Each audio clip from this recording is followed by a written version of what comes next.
Sí, ahora sí ya te tendría que dar.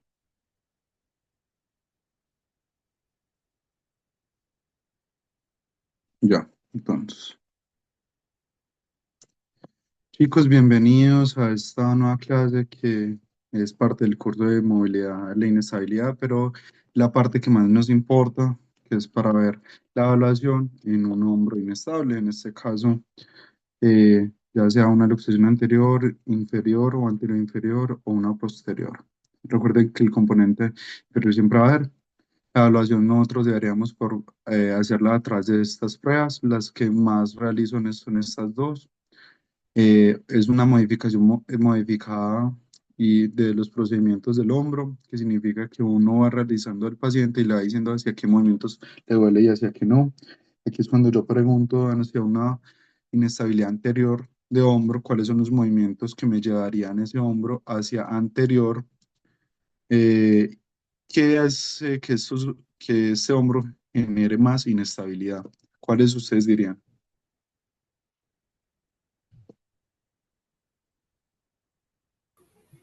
Santi, ¿cuáles posiciones son las que O sea, ¿qué más golpes? movimientos en una inestabilidad anterior de hombro, porque es la más común en un 96 a 98%, generaría más dolor o más inestabilidad en ese hombro? O sea, ¿qué movimientos? La extensión La extensión, muy bien, porque ya hacia anterior la casa humeral. y el 90-90. Mm.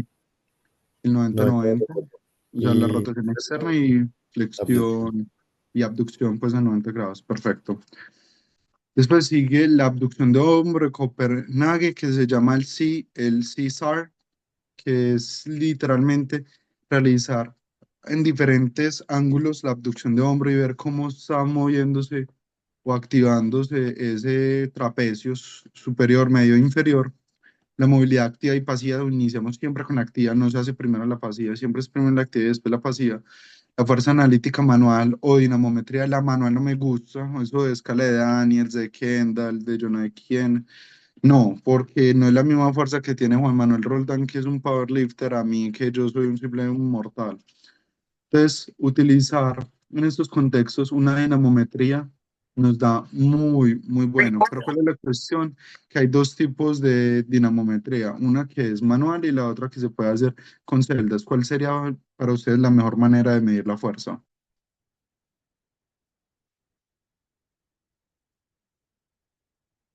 Manual, así como lo está haciendo la persona, o con celda o incluso con una galga, que sería aquí tener como algo fijo y que después sea el paciente el que intente moverse.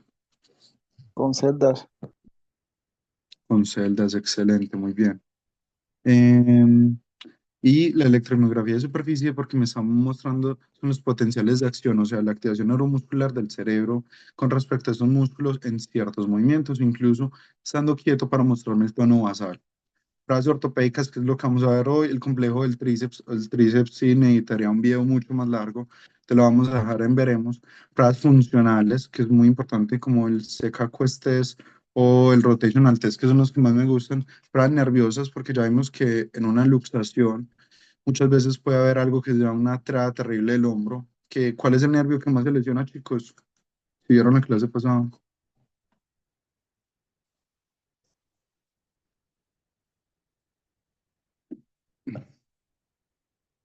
¿Cuál es el nervio que más se lesiona en una luxación de hombro?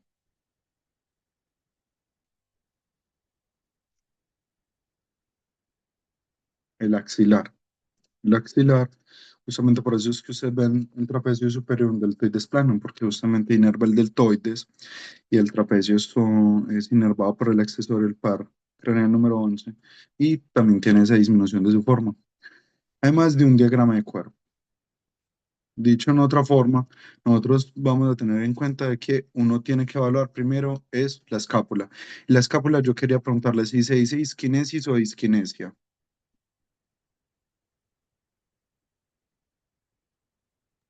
Disquinesis. Muy bien, Fabián.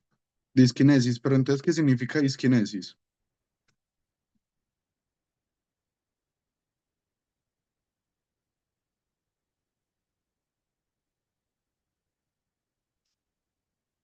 Si nosotros lo vamos a definir, tenemos que saber qué significa.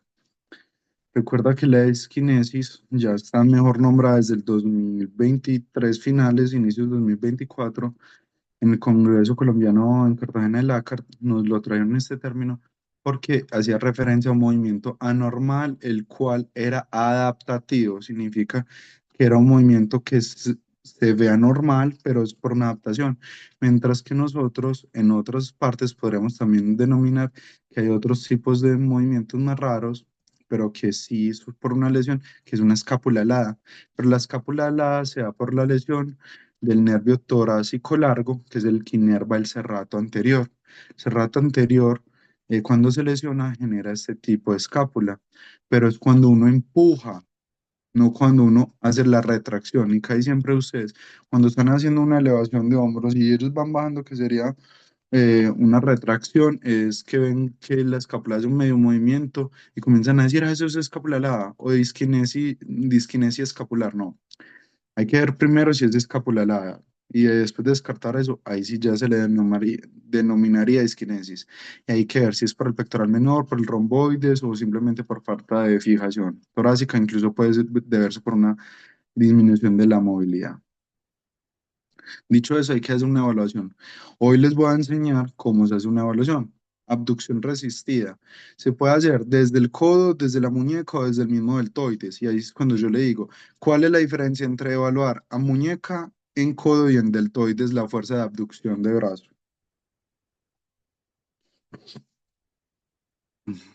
Si me Las pueden decir. palancas. ¿Qué? Santi, las palancas. Las palancas. Entonces, hay palancas más largas que otras. Sí, Exacto.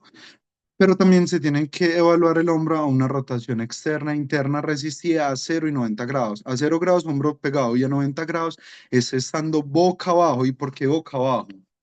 ¿Por qué no boca arriba? ¿Por qué no parado?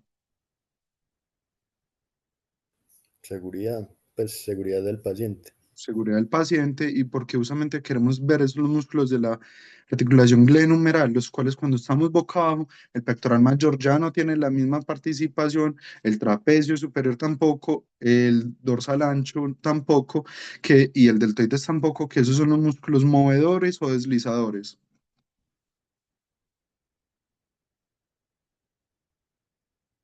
O sea, son músculos grandes que quiero evitar que se activen cuando los pongo boca abajo del paciente en la camilla.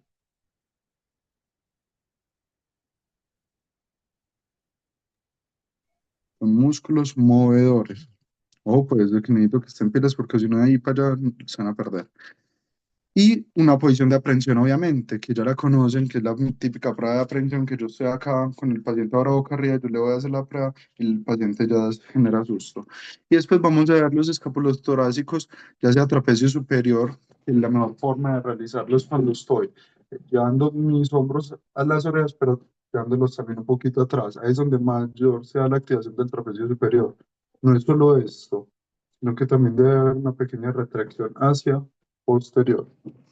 Trapecio medio en un ejercicio que nosotros llamamos la T, trapecio inferior, la Y, el serrato anterior con el punch. Valorar la función muscular, o sea, la fuerza y la resistencia es muy importante, pero también en el control muscular significa ver cómo está esa escápula con respecto a los glenohumerales.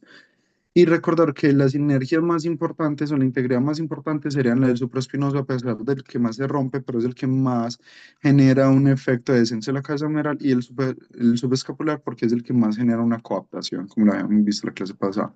De las pruebas ortopédicas, la verdad, hay muchas publicadas, muy pocas las utilizamos, pero hay demasiado pocas en el hombro. Ya encontré otra prueba, entonces ya no son 27, ya hay 28 pruebas fiables y validadas.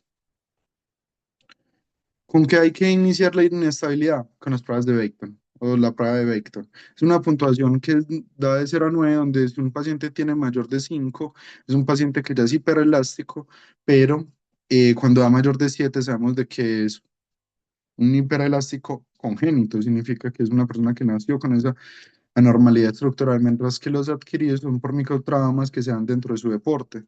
Entonces hay que ver. Es lo importante que solo el 5% de la población mundial lo padece. Y que lo que más me gusta de la prueba de Becton, tiene mucha sensibilidad y especificidad. Y incluso hay unas pruebas que son para hombro. Entonces, ¿cuáles son las pruebas? Pero no voy a decir todavía la del hombro, sino las pruebas de Becton.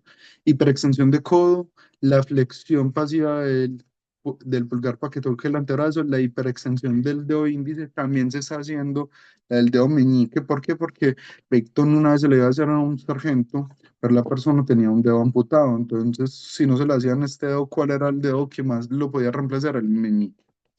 La hiperextensión de rodilla también se le llama Loe test, que es, o lever test, como la extensión pasiva de la rodilla, que muchas veces podría denotar la ruptura del cruzado posterior. Entonces, ojo con eso porque hay que hacerlo comparativo.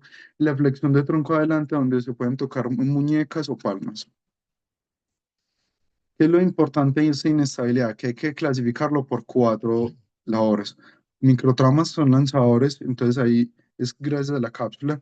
Trastornos del tejido, significa que es una enfermedad como Marfan y Ehlers-Danlos. Tejidos blandos significa que ahí está la cápsula, pero también que la cápsula puede estar muy grande, como sucede en el hombro congelado, que lo vamos a ver después, o los huesos por una displasia y una displasia humeral. Estas displasias muchas veces son congénitas o otras que son adquiridas, que lo vimos en el curso de dolor subacromial, que se da por una maltorsión o una torsión humeral, gracias a que esa persona realiza muchos lanzamientos. Entonces, serían las pruebas que hay que hacer en el hombro? El test de aprehensión, que como lo ven acá y lo están realizando, el test del surco, que simplemente es bajar el miembro superior al paciente y se le da ese signo de los hoyuelos, incluso en rayos X se vería. Pero mire que esas pruebas no son sensibles, significa que no son para confirmar, sino que son para descartar, porque son muy específicas. Significa si el paciente no da positivo en esto, sino que da negativo, ya no tiene luxación o tiene muy poco riesgo. Y por último, obviamente tenía que estar el test de recolocación, que es el mismo test de aprehensión, pero esta vez vamos a poner nuestra mano como para que el paciente sienta seguridad. Hacemos la misma prueba de aprehensión, quitamos nuestra mano, el paciente mismo se le siente en la inestabilidad y volvemos a poner nuestra mano rápidamente para que esa persona no se le vaya a luxar el hombro. Mientras que hay otras pruebas que son, sí, para confirmar. En este caso, los cajones. Los cajones se deberían hacer siempre en camilla. Yo la verdad lo hago por comodidad, estando sentado, porque es donde más tengo pericia y hay que buscar es eso, donde tengan más pericia. Y esas son las pruebas que yo les traigo, que son nuevas, que tengo ya una paciente con eso.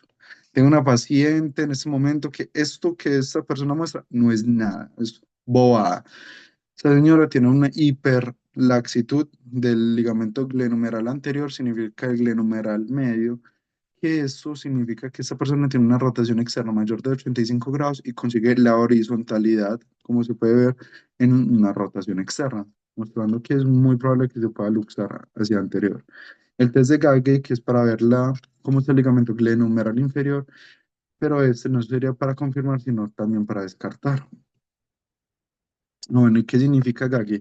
Yo estabilizo la escápula e intento hacer la abducción con el hombro. En un hombro normal debería conseguir 100 grados máximo, 90, pero en las personas que consiguen más de 105 grados o más una diferencia de 20 grados con el uno con el otro, pues se contaría como una dispositivo. Por Santi, una último, pregunta, claro perdón. que sí, lo que quiera. ¿Qué descarta la prueba anterior, la última que estabas explicando?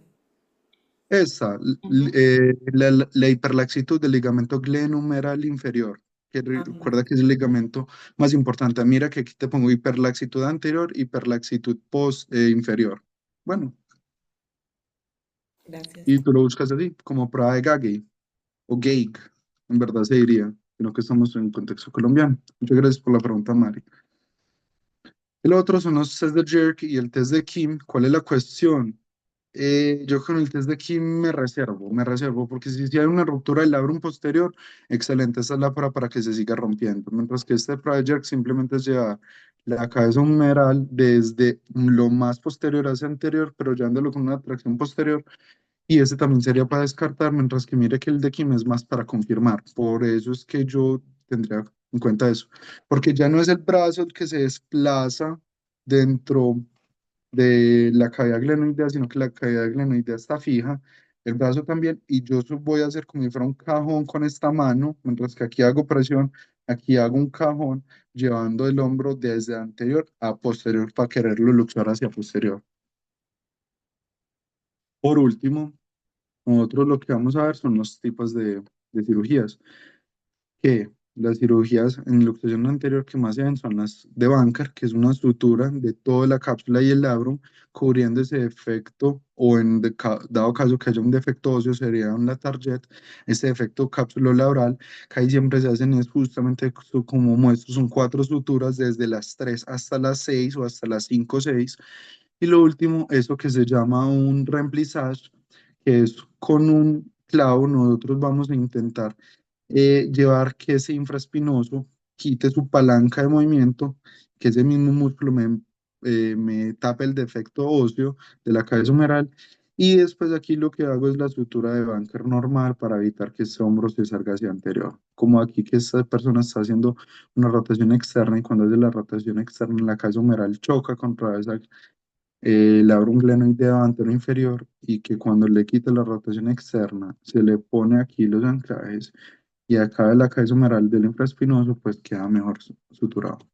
Y el trillat, que es muy, muy bacano, porque es intento de un latarjet que es coger la apófisis coracoides y ponerla en ese defecto óseo, sino que el trillat lo que coge casi siempre es un hueso suplementario, como una parte de una clavícula distal, del ilíaco, de un peroné, muy bueno, muy bueno. Los que le decía, los anclajes de sutura llegan acá por artroscopia, ponen uno, dos, tres anclajes, como le dije, depende. Me gusta que pongan cuatro. Anclan esa cápsula con una sutura. Incluso todo esto también se le podría hacer al slap. Entonces, ¿por qué fallan nuestros tratamientos? Muchas veces nosotros movemos al paciente más temprano de lo que debería y esto nos va a jugar en contra, porque hay tiempos para mover y hay tiempos para quedarnos quietos, pero mientras que te quedas quieto la glenohumeral, ¿qué más se puede mover?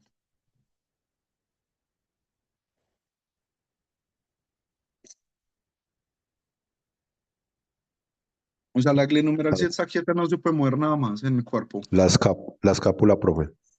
La ¿O escápula, no? ¿qué más? La movilidad torácica, el codo, la muñeca, Ajá. el cuello, la cadera, la pelvis, todo se puede mover. Entonces, ay, ¿qué es para las 3 semanas para que ese paciente se le haga algo? Jamás. Yo los recibo acá y les hago de todo, menos la glenohumeral. Entonces aquí es cuando les traigo este resumen y si le van a tomar foto a algo es eso. Estas son las fases de cicatrización tendinosa porque obviamente lo que más nos importa es el tendón, que es el más duro de reparar, o en el caso de la cápsula también, del labrum, donde hay una fase inflamatoria del tercer al séptimo día. Por eso es que cuando ya vemos los protocolos de Peace and Love, sabemos que los primeros 3 a 7 días se deja quieto, no se pone hielo, no se pone inflamatorios porque es la cascada inflamatoria normal.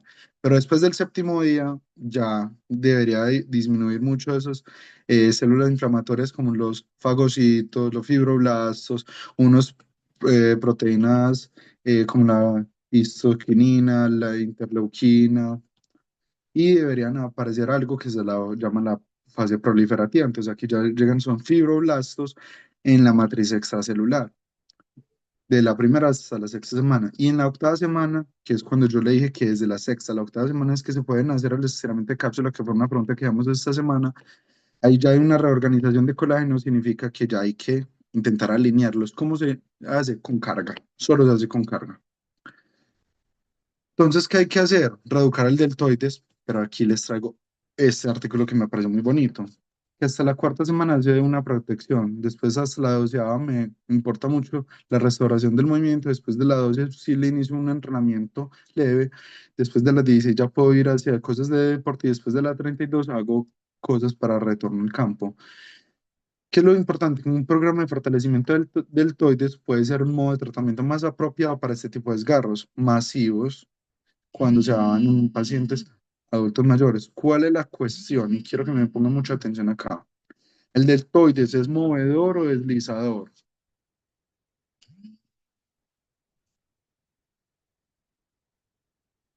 Chicos, rápido que nos quedan 5 minutos para mostrar los ejercicios.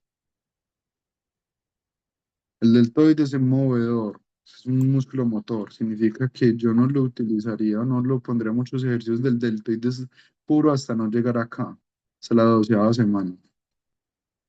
Mientras que el manguito rotor puede hacer algo, que es dejar la cabeza humeral dentro de la cavidad glenoidea, como ya lo habíamos dicho.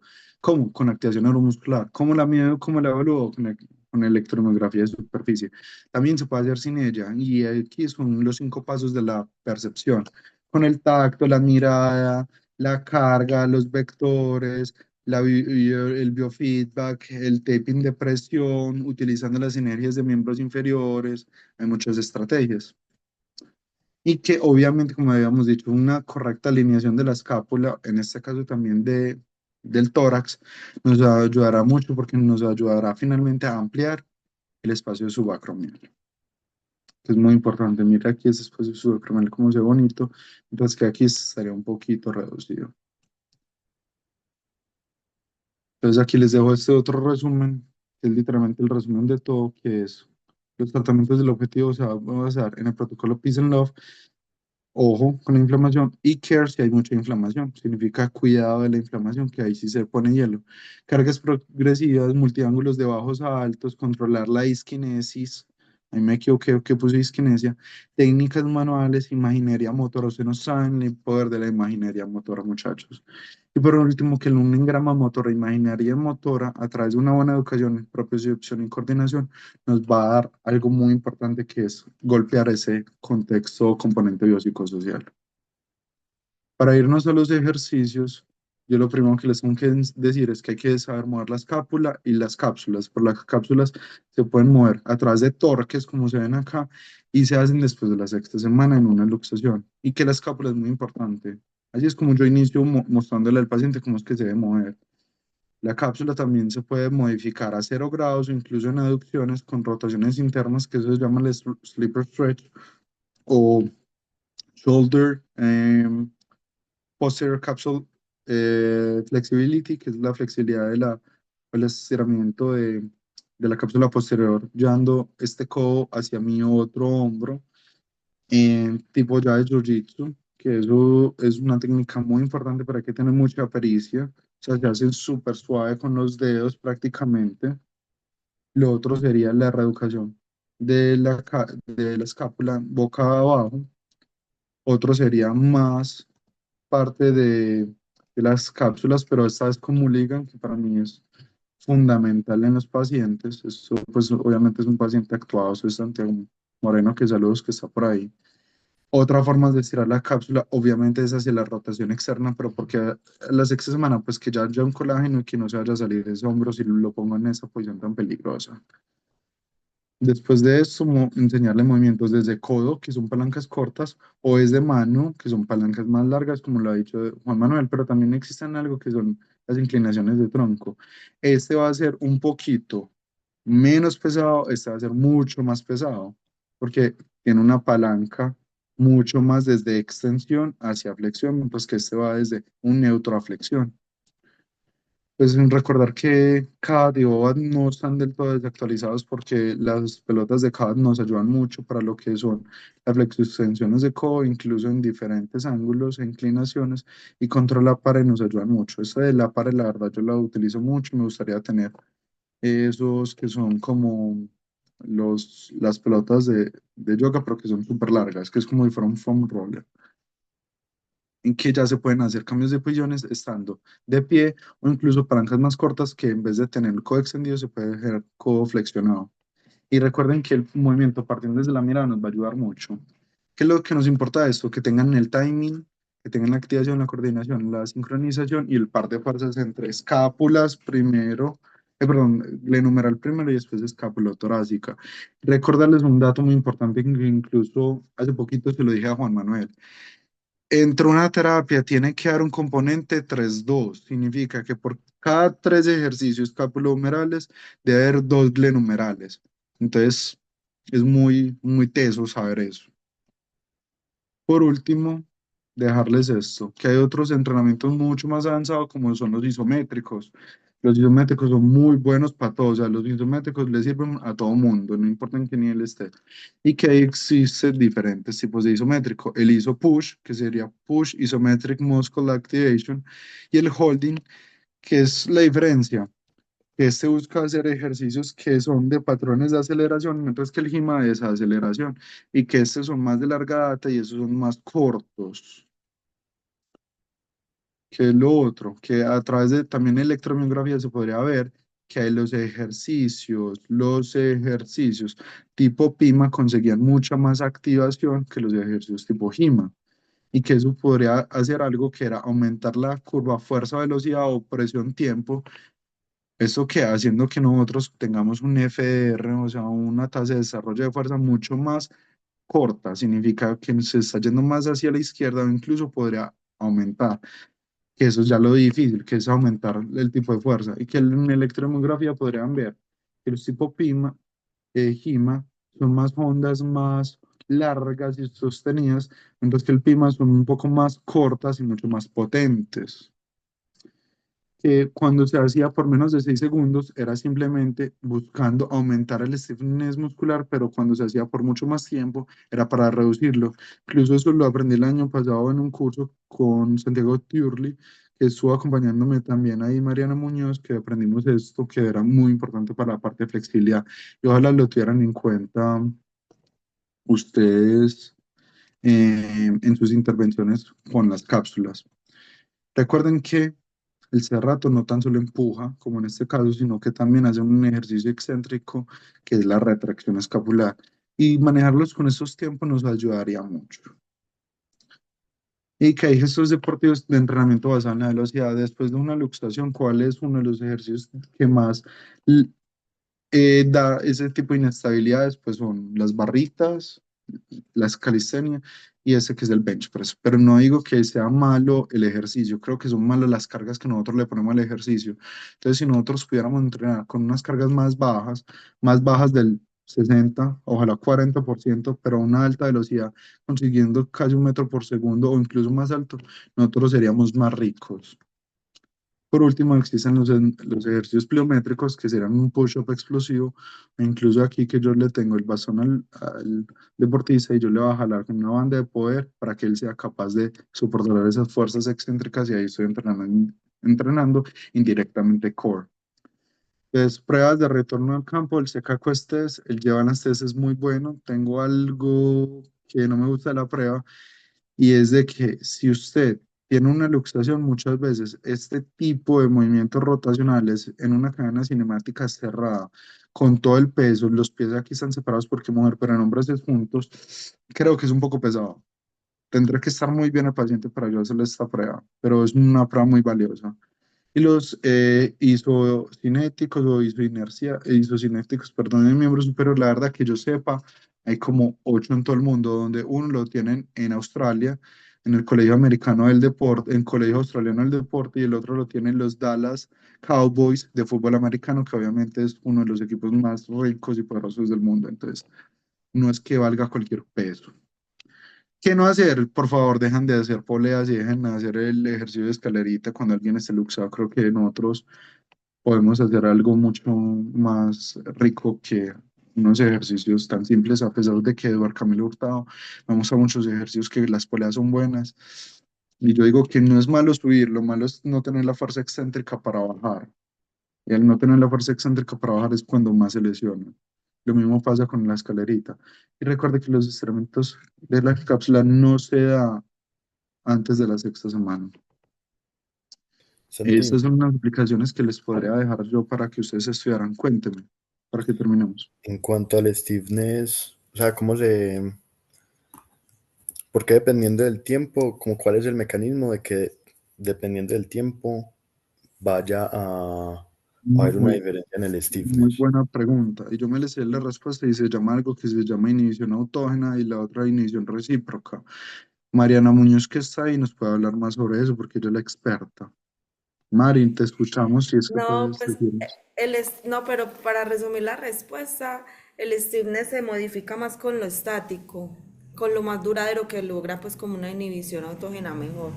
Es decir, es capaz del músculo como de relajarse más porque está más tiempo bajo tensión y se inhibe la contracción. Entonces, en la medida en que el estiramiento sea más duradero o el isométrico, si lo van a hacer en un ama Isométrico. amplio, mejora el stiffness. Es- María, y es cuando todos tenemos la pregunta. Siempre nos han dicho 30 segundos. Si es verdad esos 30 segundos, ya que yo sé que no. ¿Qué nos dices tú? No, los 30 ¿Cuántos son muy segundos? poquitos. Yo he leído estudios que hasta 5 minutos como mínimo, pero pues en un estiramiento bien hecho que uno diga en promedio no le voy a demorar tanto, 2 minutos. 45 a 70. Ujú. Sí, porque es 30 apenas está logrando la inhibición y depende también del tamaño del músculo. Exacto, o sea, es un tamaño pequeño, pues bueno, pero si usted tiene un dorsal ancho, un cuádriceps, si ustedes pretenden conseguirlo, aunque existe también algo de la sumación temporal, o sea, hiciste una de 30 no, pero hiciste 4 de 30 bueno, por ese lado, o no. Y también, muchachos, que cuando es doloroso es contraproducente, o sea, demasiado dolor o llevarlo a un No, punto de dolor muy alto se activa la contracción, entonces no exacto, consigue como mejorar el stiffness que uno busca en las cápsulas. Y las exacto. cápsulas tienden a estar muy adheridas, sobre todo la anterior, entonces en ese caso un estiramiento estático duradero que no, que el paciente diga, lo siento, pero no está al máximo en una escala de EVA de por debajo del 7 por ejemplo. Incluso eso que nos dice Mari es demasiado valioso, es algo que yo siempre tengo de tipcito, de secreto, incluso aquí lo vamos a hacer antes público, que hijo de madre, que todo el mundo nos copie o nos lo robe la idea. Pero con Juan Manuel Roldán yo siempre le digo, tú te vas a imaginar un semáforo, porque me parece que muchas veces los pacientes no comprenden de números, y ya me tocó un paciente que había hecho esta primaria y no sabía que era de 0 a 10.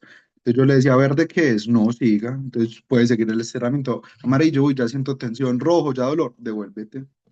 Pero que no haya dolor. Exacto. O sea, lo que dice Mari, excelente. Y si lo pueden hacer con el semáforo, mejor.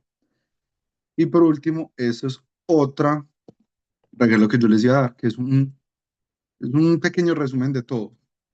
Literalmente un resumen de todo lo que tienen que hacer, tienen que evaluar, tienen que ver para que se lo lleven para su casa y lo estudien, lo lean, nos lo suban a redes sociales para que la gente vea cómo es de importante tener algo muy claro como son los síntomas.